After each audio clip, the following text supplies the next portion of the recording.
So welcome to Northern Powerhouses, our business success stories series of interviews where we discuss with local business leaders their backgrounds, their successes and challenges, and what's really driving them forwards. And this morning, I'm delighted that we have with us Matt Craven, who's the Managing Director at the CV and Interview Advisors. So Matt, firstly, thanks so much for your time this morning. If you'd like to introduce yourself and your organisation to the audience and let people know how you help them, that would be wonderful. Yeah, thanks, Chris. Yeah, nice to be here.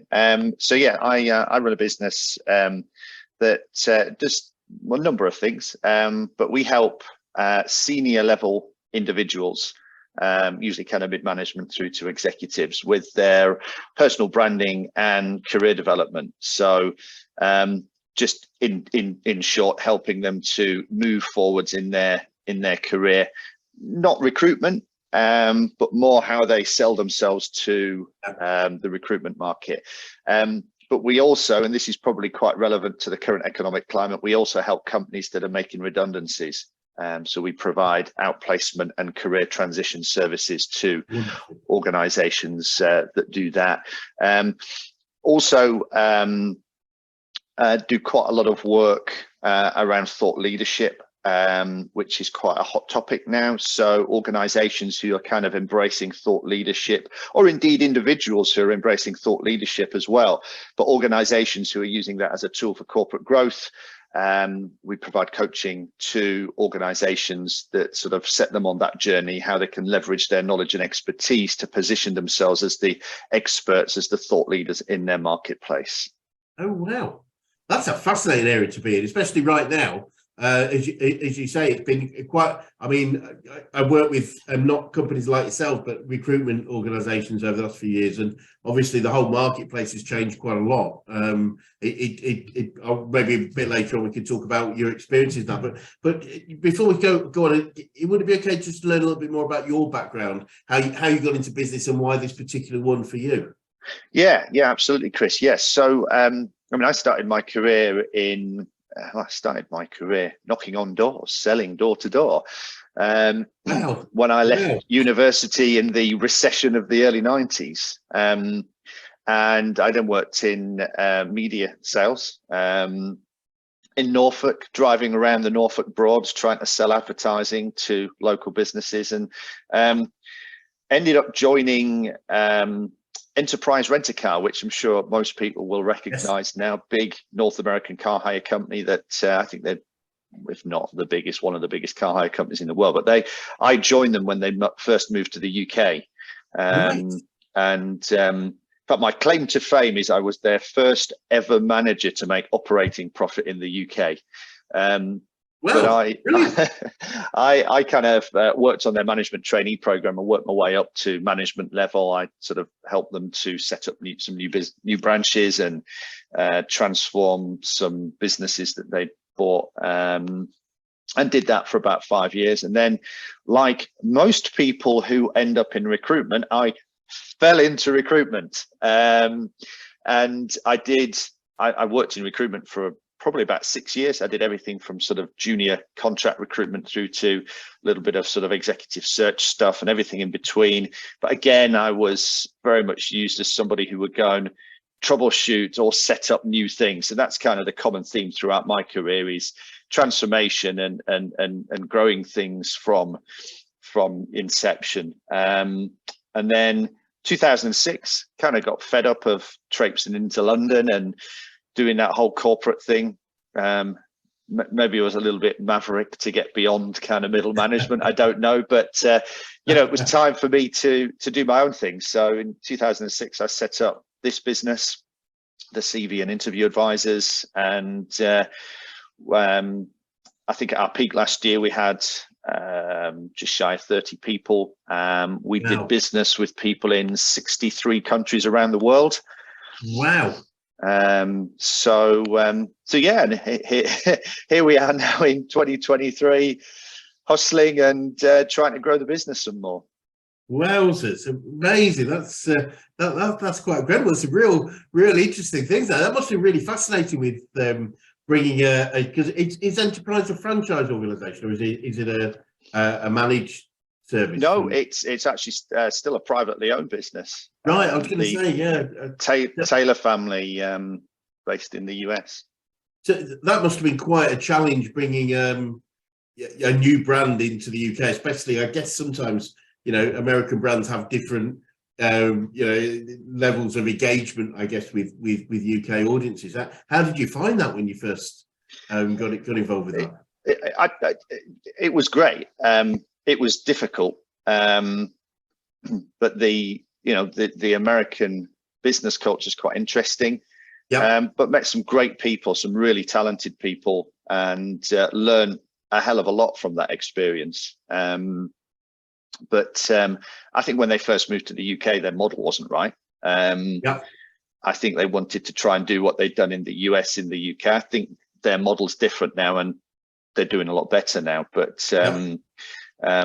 I mean, who am I to say? I mean, they're a huge global, very, very successful and cash-rich organization. So, but yeah, really, really good grounding to cut your teeth in a business environment and run your own kind of P&L as well. So yeah, really good. Must have been some great learnings. So when you were growing up, was this the sort of thing you saw yourself getting into? Or did you have different dreams and goals? No, not at all. I'm a farmer's boy. Oh right, me too. So yeah, working class farmer's boy. So my destiny probably was stacking bales and milking cows, but I don't know, a few things happened, and I ended up, my friends all went to university, and I thought, oh, okay, maybe I ought to do that then. So I did, and I did business, and yeah, I enjoyed it, and I kind of always, in the back of my mind, although I can be a little bit risk averse sometimes, in the back of my mind, I thought, you know, one day that's an itch I need to scratch, really. You know, let's not die wondering, and let's let's do that. And so, as I said, 2006, I took a really brave move because I was scared out of my wits about doing my own thing. But I'm really glad I did. But no, if anybody had known me when I was a kid, that I'd be unrecognizable to them now, really. Amazing. I mean, interesting to confess risk aversion when you've got so many staff on board and work in 63 different countries. That's the evidence would suggest that perhaps you're not quite as much as you might think, but who knows? So, talking of risk, I guess, or challenges, what would you say as you've grown the business have been some of the biggest challenges or issues you've had to overcome? Yeah, I mean, I think the difficult thing about our business is that if we do a good job, because the bulk of our business is probably working with individuals. Yep. We need to grow the B2B side of our business a little bit more, but working with individuals who, you know, want to position themselves better for a new job. If we do our job right, they don't need us again. Yes. So we almost kill our own customer base. So we do get repeat business when people come back to us 3 years later to add a job to their CV, but that's small work. So yeah, that's our challenge. It's not a business where we've got lots of repeat business, and equally, probably our lifetime value of our customers is fairly low. Yeah, it's quite a price sensitive market. So we're constantly having to generate a new client base. So every month we've got to generate however many new clients we need to get to where we need to. Quite susceptible to economic conditions. So, you know, the year before last, we had an absolutely fantastic year. Last year was challenging because, you know, people haven't been moving jobs. No. Because, you know, this new world of working from home, and so people haven't been getting that kind of pain of commuting on what isn't today supposed to be the most depressing day of the year, you know, that Tuesday in the second week of January where everybody's commuting to work and stuck on the motorway, getting fed up, thinking, God, I need something different. But now a lot of people will be sat at home having a cup of tea, working from home. So you haven't got the same amount of pain. Plus, you've got the cost of living crises where people haven't got as much disposable income as they once did. And the economy is starting to kind of falter. So which actually might, not that I wish that upon anybody, but that might work in our favor, because that might, Yes. you know, companies are making redundancies and people are needing to move jobs, then that kind of tends to work better for us. But yeah, I mean, last year was a challenge, but you know, we've got high hopes for this year. Yeah, I can imagine. I mean, I was going to say that that's the experience I've had working, say, with a few recruitment companies, is that just people weren't moving so much now, but with the economic changes, the expectation was there's going to be more moving and more people around. Well, I'm really interested, actually, you know, 2006, so what's that, 16, 17 years. How has, you know, presenting ourselves through CVs, etc., changed over that period of time, Matt? Because I would imagine that there has been some fairly significant changes. Yeah, it has, and I mean, we've very much evolved. So when we started, you know, it was just very much helping people with CVs, and if you think about our name, the CV and interview advisors, and helping them with interview technique. But you know, of course, you need to diversify. I think we've gravitated more to the senior end of the market. Yes.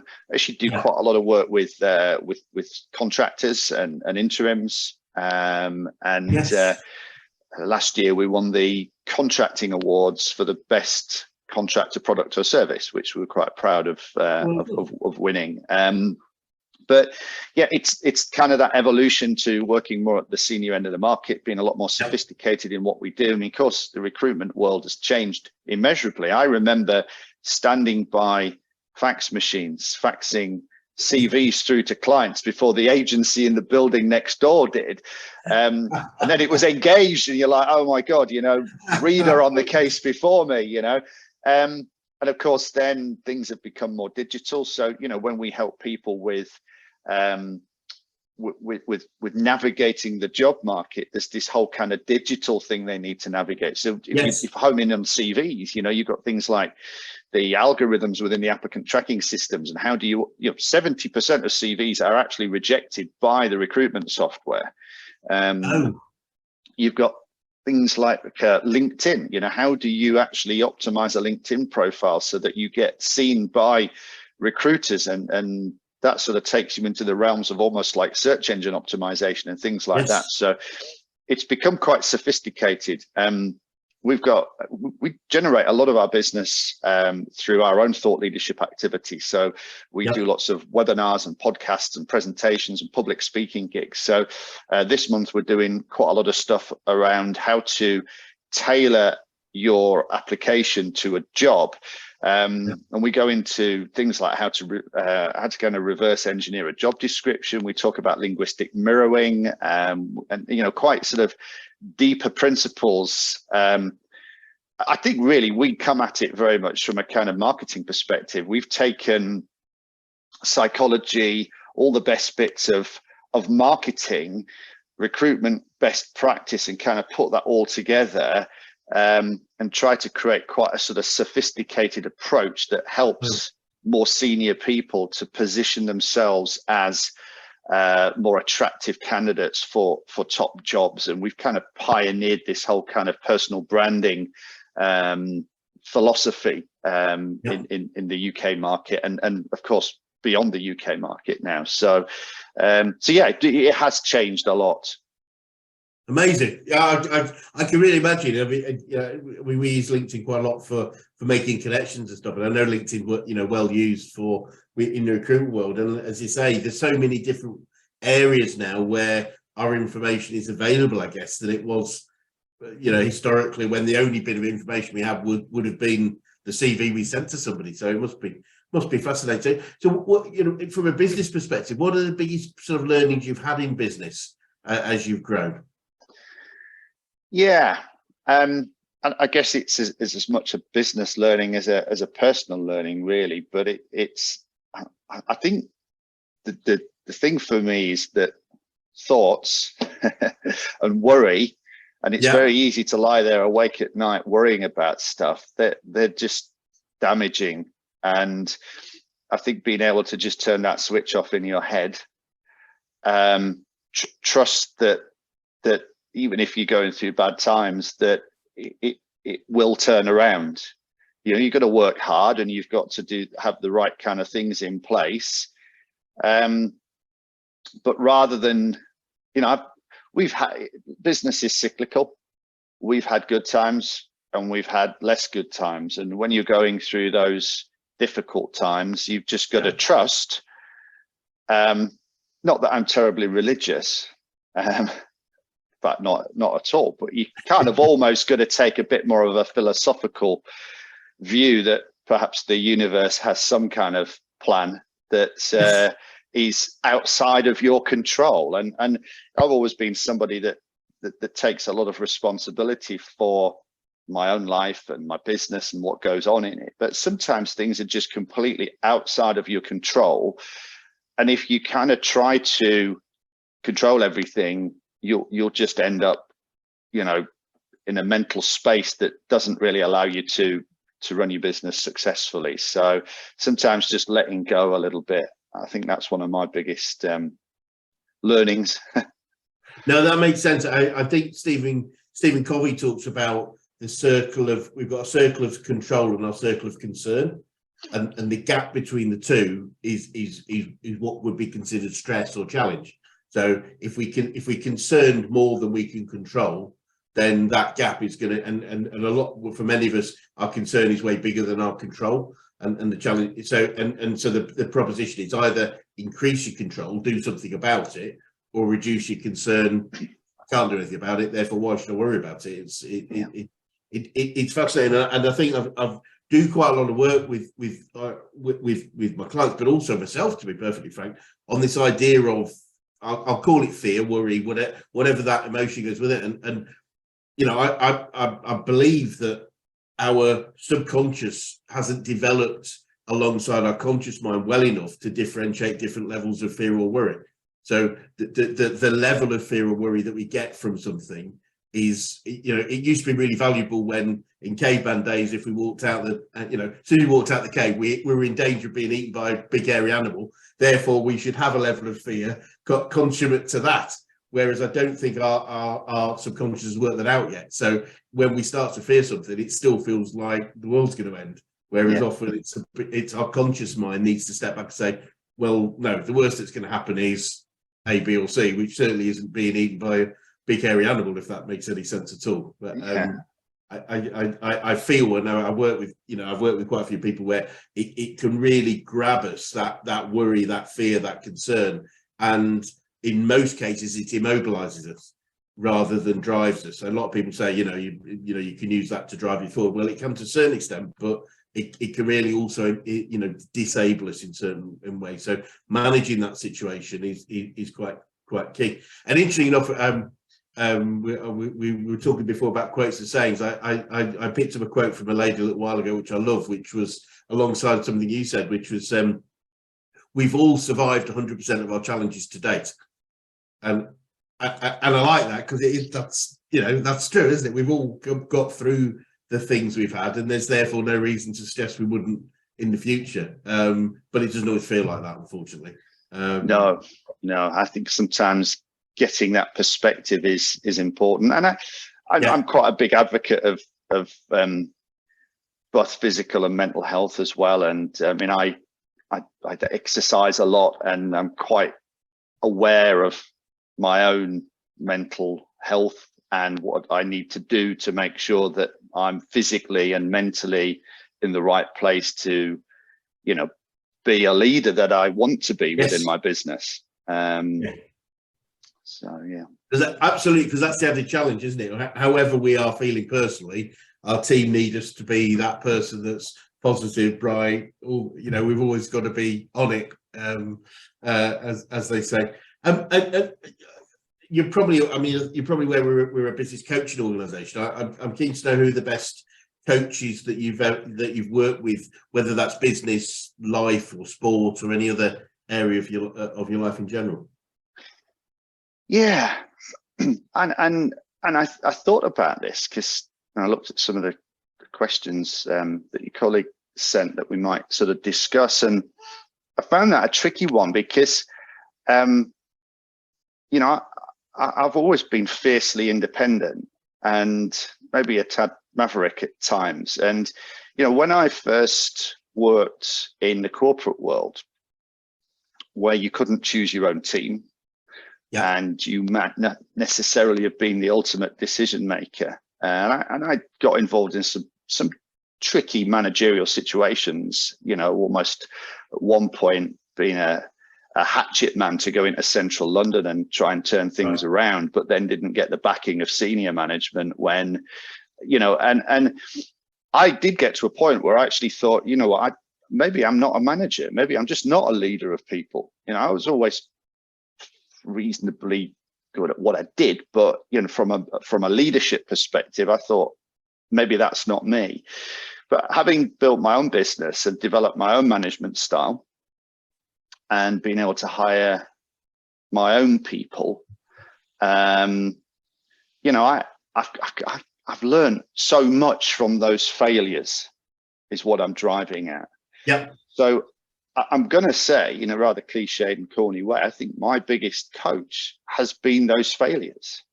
Yeah. I think I learned more from where I went wrong than I would have ever learned from somebody coaching me.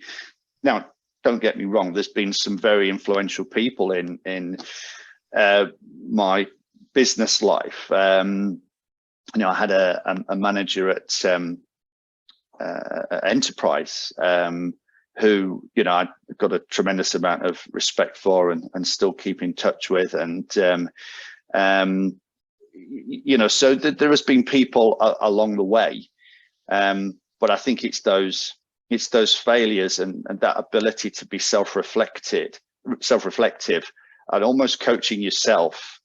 I think that's where I've learned the most. Great. Yeah, we've all got our own different ways of learning and developing, and I think the key thing is to be in tune with what's best for us at any particular point in time. So that's great. And we mentioned quotes and sayings. Well, do you have any favourite quotes or sayings that you use regularly or fall back on in difficult or successful times? Yeah, I do, and I like this one because, especially with the thought leadership stuff I was talking about earlier, where you're really putting yourself out there on a limb. You know, you're going to market as the thought leader, as the expert, as the people who other people should be following. But of course, when you do that, you're there to be shot down. Yep. I think people can be jealous, they can be catty, and you know, even just simple things like we all know in business, you know, business doesn't come to us through osmosis or telepathy. You've got to get out there, you've got to sell, you've got to send emails, you've got to market your services. So it's that ability to take criticism. So I love, can I read it? I love the Teddy Roosevelt, the quote, it's not the critic who counts, not the one who points out how the strong man stumbled or how the doer of deeds might have done them better. The credit belongs to the man who is actually in the arena, whose face is marred with sweat and dust and blood, who strives valiantly, who errs and comes short again and again, who knows the great enthusiasms, the great devotions, and spends himself in a worthy cause, who, if he wins, knows the triumph of high achievement, and who, if he fails, at least fails while daring greatly, so that his place shall never be with those cold and timid souls who never knew victory nor defeat. Love it. That's my favorite quote. Love it. Absolutely love it. That's yeah. No, and bang on, because it's you know, I heard the phrase many years ago about standing in truth. A lot of people, you know, it's my truth. You know, I'm the guy that sets my own future and is really responsible for my own future, and it doesn't matter what other people say or think. It's not always an easy thing to pick up on, but it really doesn't. Wow, love it. I absolutely love that one. Yeah, I know I've heard it before, but not for quite a long time. So I'll go and research that one, and I think I might stick that on my wall.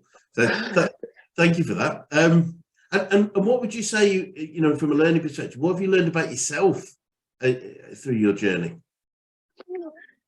Yeah, I think it's a combination of all the things we've talked about. But I think if you analyze yourself, most of us can understand what our strengths are and what our weaknesses are. And I'm quite risk averse. I'm somebody that needs to be relatively financially secure. I don't like financial pressures. I always thought that would hold me back from having my own business, because I thought the stress would eventually take too much toll. Yes. But I think what I've learned is that you can overcome even the biggest of challenges that you might have from a personality or a character. And I think there's a lot of people out there who do have challenges. Maybe it's just simple things like being an introvert, or maybe there are people out there who do have mental health issues, or it could be that somebody might have dyslexia, or that there are many challenges that life can throw at you. I think what I've learned is that anything can be overcome. And there are so many stories of people who've been super successful. And quite often it has been those people who have developed the ability to overcome significant challenges. So, quite philosophical here, aren't we? But that's probably my biggest learning, I think. I love that. It brings to mind that this sounds like a plug, but and forgive me, but it's not meant to be. But we've been lucky enough. We've had a documentary made about our work with a number of businesses across the UK, a number of my colleagues, and the reason I mentioned that is that one of the case studies, one of the people that they follow is a guy who has Parkinson's disease. He's a fairly young guy, and he talks about every morning waking up almost frozen in a particular position and having to do a lot of physio just to get himself going. And he says in that, and the reason I bring it up is he says, I feel I'm successful because of Parkinson's, not despite it. And that, for me is such a strong statement, that he sees sees that condition as something that's driven him forward. So I can really align with what you said there, and it's absolutely fascinating. So looking forward, Matt, what does the future look like for you guys, and what are the main challenges you face, if any? I think from a business perspective, our strategy this year is to try to develop more of a B2B side to the business, which we have. But I think there's some security in having both a B2B and a B2C operations. Yes. But I think the economy is probably in our favor this year. I think we want to really kind of push our outplacement offering, and not to be exploitive of other people's difficult situations. I genuinely feel that when people have lost their job or been made redundant, that we have a very good track record of getting them back into another role, whereas there are organizations that provide those sorts of services, and it's a bit out of date, and it's a bit around ticking boxes, and we take a real kind of pragmatic approach to it. So I think our 2023 is going to be a really good one, and we're really positive about it. Brilliant. Oh well, obviously wish you the best of luck with that, and be great to maybe catch up in 6-12 months and just see how things have gone for you. But and I'm keen to know what you would say to anyone that was thinking of going into business right now. I'd go for it. I think I'll give you an example that brings a lot of this full circle. I was involved in a startup business a few years back, which I ultimately bequeathed to my business partner because we kind of butted heads a little bit. But talking to doing the investor rounds and going to angel events and looking at gaining startup investment, and what I learned was that these people who have money to invest in businesses will probably work on the basis that they'll invest in 10 businesses. 7 will fail. 2 will break even, and 1 of them will fly and pay for the next 10.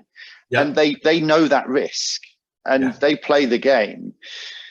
I was probably brought up in quite a conservative environment where, you watched your pennies. And I think that risk averseness that was injected into me at a very young age probably has held me back. I've never borrowed any money to build a business. It's all been organic growth. And I probably should have taken more risks. And as we sit here now, probably ought to, but I would say it's that fear of failure, that fear of, there's a lot of super successful business people who have been bankrupt and started again and become stellar successful. So I think to just have that mindset, I don't like the fact that the world has become a little bit more sociopathic and narcissistic. But I think having an element of not being blasé, but certainly just being more comfortable with risk and failure and not worrying about what everybody else is going to make of that, and whether you're going to be able to dust yourself down and pick yourself up again if the worst does happen.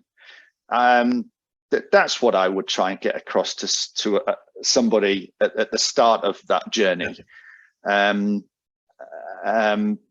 that's probably where a good coach or mentor would be worth its weight in gold, Chris. And I think obviously your organization is incredibly valuable, I think, when it comes to that kind of a thing. And I never had that, and maybe ought to have had a mentor or a coach at some point, just to help me to navigate those thoughts and ideas and mantras. And of course you get to a point where you're sort of nearly 50 and you probably figured quite a lot of it out for yourself, but you still need a sounding board. You need somebody to just sometimes help you to adjust the way you're thinking about a problem. And I think as leaders, we're always doing that for everybody else, but then who's doing it for us? So, and this isn't a clever plug, but I do think that having a business coach or a mentor is probably a trick I've missed to this point.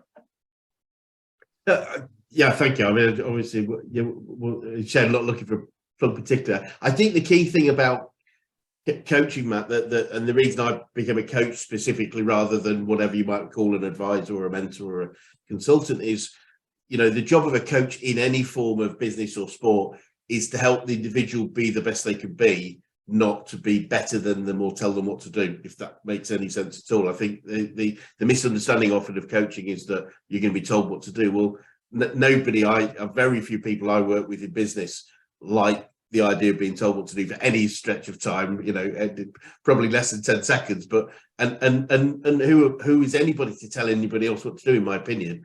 It's about using principles that exist, etc., and molding them into what may or may not work for an individual. But it's an interesting. I think the key thing is being open to that.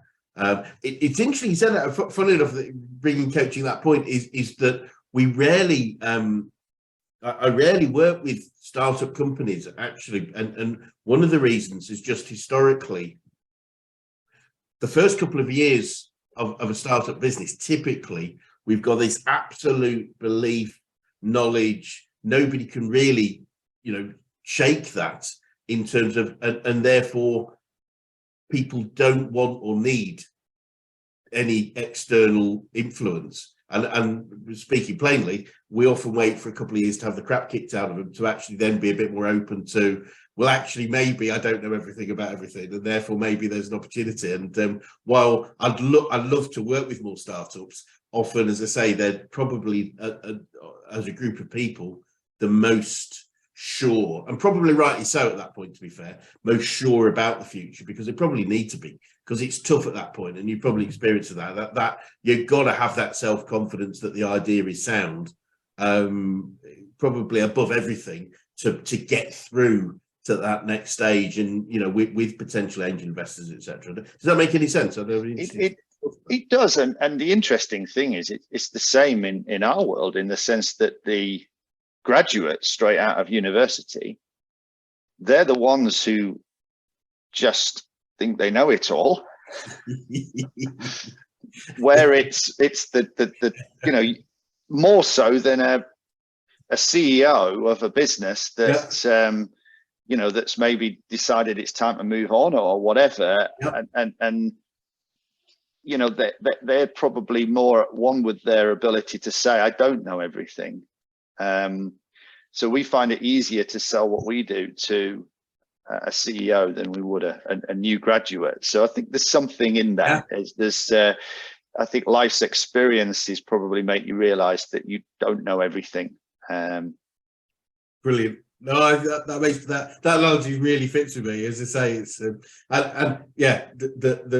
it takes a while to realize that we don't know everything, doesn't it? Sometimes, and it's okay to have a period, I think, when you think you do, because it's that we could drive things forward. Probably more when we're in that particular state. And looking back yourself, if you started again, is there anything that you do differently? Do you think? Yeah, I'd pick an entirely different business that had more repeat business. I often joke that if our customers that we'd generated over the last 16 years were repeat customers, which you'd expect a large chunk of them to be in many other businesses, then I would be retired on a yacht in Monaco by now. So yeah, if there was one regret, it would have been the business I decided to pick. But then it kind of made sense with my skill set. But maybe after 6 years in recruitment, maybe I ought to have set up a recruitment business. But I'd kind of fallen a little bit out of love with that. But yes. So my advice to anybody at that stage is just think about the business you're setting up. Make sure it's got good commercial legs for the foreseeable. Well, with all due respect, you seem to have done a pretty good job of challenging business so far. So I think you've got to give yourself a bit of a pat on the back there. Cheers, Chris. A fax machine salesman might be a pretty challenging job right now, but Yes, that's very true. Yes, and actually, I interestingly think there's probably a lot of businesses that will become obsolete in that same way as fax machine companies did. I don't know that CVs are on their way out just yet, but you have to think that perhaps they're a fairly old-fashioned concept in many ways. It's a very traditional way of selecting and shortlisting potential hires. But the recruitment industry has always been pretty conservative, and I think I have a business plan tucked away in a file somewhere on probably an old hard drive for a digital CV product, and it's been there for probably about 15 years now, and it's never really materialized. I guess LinkedIn to an extent probably stole that thunder, but then LinkedIn, yes, people will do a lot of talent finding on LinkedIn, but then usually they're still going to ask for a CV. So that's quite interesting. But I think if I read it was a couple of years ago, I read a news article about things that existed 10 years ago that are obsolete now, and it was looking at it from a business perspective. And yes. it was eye-opening, interesting, and frightening all at the same time. Yep. It's a good just something to be wary of, isn't it?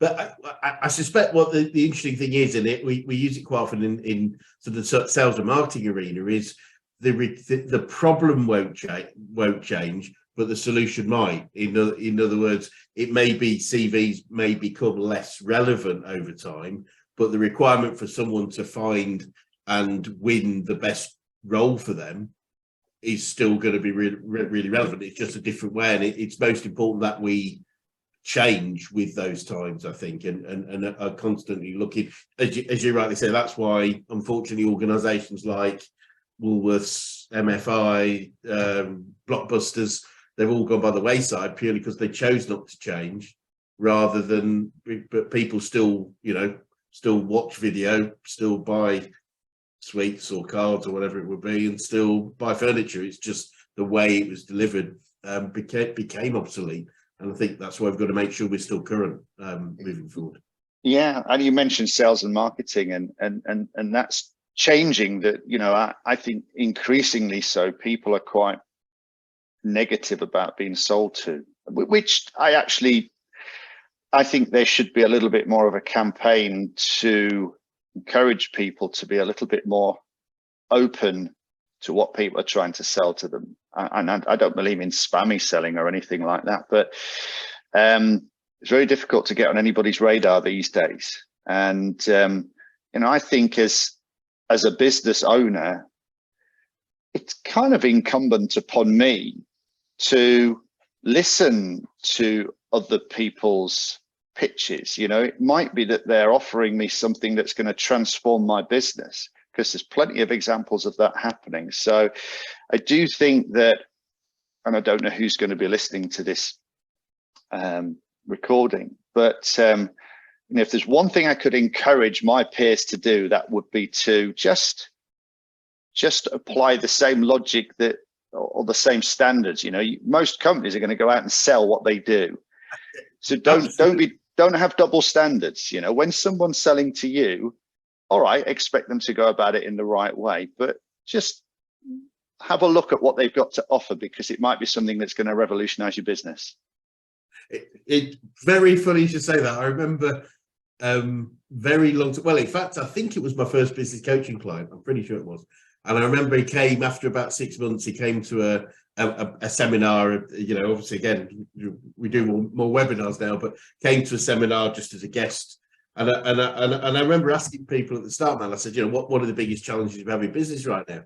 And he stood up and he said, well, if you could help me stop getting blooming telemarketed, all these bloody telemarketers, I'm really happy. And I said, well, that's really interesting you say that, because if you remember 6 months ago, I telemarketed you. And if we hadn't come on board, your sales wouldn't have trebled and your profit wouldn't have gone up 5 times. And he quickly sat down and you're absolutely right. It's like, there's a great cartoon, if you've not seen it, but it was made years ago, and it was the medieval battle going on. I don't know if you've seen this one, Matt, but it's a great one. I'll send it to you if you haven't. It's a medieval battle. It's a little cartoon. The king's, there's arrows flying everywhere, and there's the machine gun salesman turns up, and the king's going, I ain't got time to talk to a salesman. I'm too busy having a battle. And it's like, well, hold on a minute, and that's, for me, that encapsulates what you've just said, is the new technology or the new opportunity or the thing that could revolutionize what you do is there. If we've got closed ears and closed minds, then if we're not careful, we're going to be going by the wayside like some of those other organizations. So I think being open to the opportunity is really key. So we talked about not being able to tell young people what to do, you graduates, etc. What would be? I'm keen to know what would the best advice you give an 18-year-old you? Yeah, well, I think it would be similar to what we've just said. Really, just yes, have that youthful exuberance and confidence, but have the humility to realize that, people who have been around a bit longer than you might have something to offer. I have a teenage son So this is probably a daily conversation. He's not quite 18, but then at the same time, I guess people are going to make their own mistakes. And I don't want to be hypocritical, because I talked earlier about how my best coach was learning from my own failures. So there's probably a balance somewhere in all that. Yes, I think so. I really do. I think we do have to learn by making some mistakes, but we can also fast track that learning by learning from other people's mistakes, if that makes sense. And that's where education, potentially coaching, or different forms of advice come in. I think I know one of somebody that was interested in working with me spoke to one of my old clients, and he said, and I remember him saying something like, "Well, what this guy's just going to what's he going to do? He's going to tell me to read lots of books." And my client Gary said, "No, he's going to read. They read all the books, so you don't have to." And I thought that was quite an interesting point. And certainly I believe that's one of the things we do is encapsulate a lot of business knowledge into some simple systems, etc. And that accelerates that process, but only for people with the open mind. But ultimately, we still need to get our knees grazed to know that we need to ride a bike more carefully than we used to, or whatever the challenges are. We do, and I was going to say, and perhaps a slightly controversial comment to a certain extent, because I think I love the fact that everybody now has the ability to be an individual and to express themselves and to be who they want to be. But given the fact that what we do is personal branding, it might be a little bit remiss of me not to say that what people think about you and how they perceive you as a consequence of your behaviors and how you put yourself out there, that's important. How you carry yourself, how you talk to people, all that stuff, everything that you say and do and beam out to the world will result in other people thinking of you in a certain way. I mean, Jeff Bezos, of course, the Amazon chap, said that your personal brand is what people say about you when you're not in the room. And we can't change that. And I think a younger version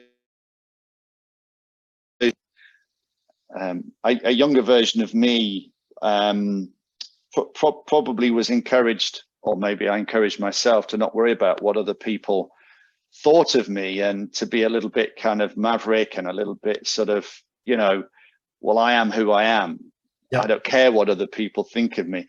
I think that was slightly flawed logic. I think I might have got beyond mid-management had I figured all this out a lot earlier. So I ought to have practiced then what I preach now. But your personal brand is really important to leadership, to career progression, to your clients, to your industry, all that kind of stuff. Yeah, it makes absolute sense. And I guess adding to that, I'd suggest, as we can, is knowing what our real super strengths are. It's something I know I've done with myself and with my clients, is knowing what our strengths are, what we're really good at. And I love the idea. I think Brian Tracy talks about the most successful organizations and teams, etc., where most people spend most of their time doing the three things they're really good at and really love, as opposed to there's this big thing about strengthening your weaknesses and all that, playing, working on your weaknesses. Well, the proposition is let other people, because our weaknesses will be somebody else's strengths. So a great team will be where people are playing to the strengths all the time, because that's where we play best, I think. And if we can do that, knowing what we're good at, and then focusing that around, I guess, our brand would strengthen it quite significantly. Would that make sense to you? Yeah, absolutely. And I think there's something about authenticity in there as well, because if you're always trying to be somebody or something you're not, then you're probably setting yourself up to fail. But there's within all of these things, it's quite nuanced and there's fine balances. But yeah, certainly. I mean, you've almost used a sports analogy there, haven't you? I've played a lot of sport in my time, and the best sports people do play to their strengths. Doesn't mean you can't work on your weaknesses, but and probably an analogy for business there. I think too many leaders will focus on their underperforming staff, yeah, to try and make them perform better. And then people who are performing above a certain level, they just get left alone rather than develop further. How much more performance could you get out of your top performers if you focused on them rather than trying to get your poor performers up to a base level? So, 100%. 100%. And unfortunately, a lot of people do that with customers. Is their A-grade customers, the one they love, the one that love them, that we typically leave them alone because they're no trouble. Unfortunately, it's the C and D grade clients that was complaining or is always wanting something more that we spend most of our time with. And it's a nutty thing when you take a step back and think about it, but it typically happens. Matt, it's been absolutely delightful, fascinating. Actually, I could go on for hours, but I wanted to thank you for your time this morning. It's been really interesting and raised some really key issues, I think, and it's really interesting to understand a little bit more about what you do and how you do it and how that's changing over time. And just before we finish, if somebody wanted to contact you or your organisation, what would be the best way to do so? Yeah, just I guess email us info@CV and interview advisors, that's ORS advisors.co.uk, or go and have a look on our website, and there's lots of contact options on there, which is www.cvandinterviewadvisors.co.uk. Brilliant. Well, thanks so much. As I say, it'd be great to see maybe in a year's time how 2023 did treat you, and we really wish you the best of luck.